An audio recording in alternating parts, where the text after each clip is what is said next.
Hi there. In this video, I will be talking about the objects in Python.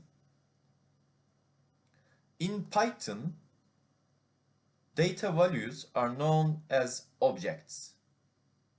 Each object has a type, and the type of an object determines which operations are applicable to it. The type also determines the object's attributes and items. If an object cannot be altered, it is named as immutable object.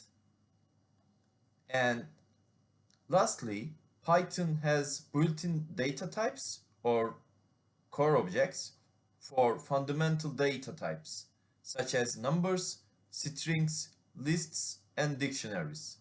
Thank you for watching. I will see you in another video. Bye.